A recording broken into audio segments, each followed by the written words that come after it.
દિવાળીનો તહેવાર નજીક આવી ગયો છે એટલે સ્વાભાવિક છે કે જે લોકો ફરવા જવાના છે તેમને બુકિંગ પણ કરાવી લીધું હશે. ઘણા લોકો દિવાળી પહેલા ફરવા જશે અને ઘણા લોકો દિવાળી કરીને ફરવા જશે. પણ જો તમે બહાર ફરવા જઈ રહ્યા છો તો તમારે કેટલીક સાવચેતી રાખવી જરૂરી છે, જેથી કરીને તમારા કોઈ મુશ્કેલીનો સામનો ન કરવો પડે.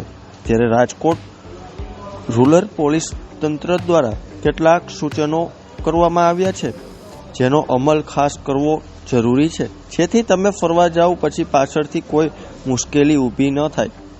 પોલીસ તંત્ર દ્વારા કરવામાં આવેલા સૂચનો અનુસાર પોલીસ તંત્રનું કહેવું છે કે અત્યારે માર્કેટમાં ખૂબ જ સારા અને મજબૂત લોકો એટલે કે તાળા મળી રહ્યા છે, તેનો ઉપયોગ કરવો. માર્કેટમાં અત્યારે જે તાળા મળી રહ્યા છે તેનો તોડવા ખૂબ જ અઘરા છે, જેથી જો તમે ફરવા જઈ રહ્યા હોય તો તમારે યોગ્ય લોક મારીને પછી જ બહાર જવું. આ સાથે જ કોઈ પણ જગ્યાએથી બારી ખુલ્લી ન રહે તેનું ખાસ ધ્યાન રાખવું. ત્યારે જુઓ અમારો ખાસ અહેવાલ.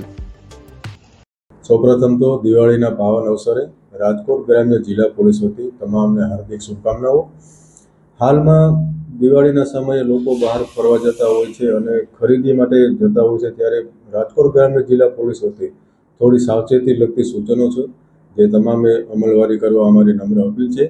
જ્યારે ખાસ કરીને બજારમાં ખરીદી કરવા જતા હો ત્યારે મોબાઈલ, ચેઇન અને પર્સ આ ખૂબ ધ્યાન રાખજો અને એના જે સ્નેચર છે એનાથી ખૂબ સાવધાન રહેવું.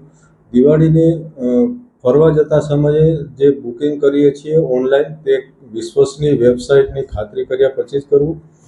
સામાન્ય સંજોગોમાં માણસો જ્યારે ફરવા જતા હોય ત્યારે ફરવા દરમિયાનના ફોટોગ્રાફ સોશિયલ મીડિયા એકાઉન્ટ ઉપર તાત્કાલિક અપલોડ કરતા હોય છે, જેથી લેભાગુ તત્વોને ખ્યાલ આવી જશે કે આ પરિવાર અત્યારે ઘરે હાજર નથી, બહાર ફરવા ગયેલો છે. તમારે નમ્ર અપીલ છે કે જ્યારે ફરી અને પરત ઘરે આવો ત્યારબાદ જ સોશિયલ મીડિયા ઉપર બધા ફોટો અપલોડ કરવા.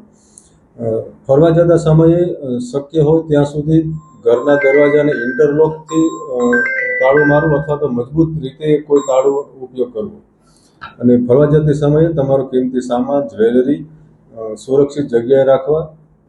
અને સીસીટીવી કેમેરા જો લગાડેલા હોય તો એ ચાલુ હાલતમાં છે એની ખાતરી કરવી. અને સીસીટીવી કેમેરાનો જે ડીવીઆર છે એ સુરક્ષિત જગ્યાએ રાખવો.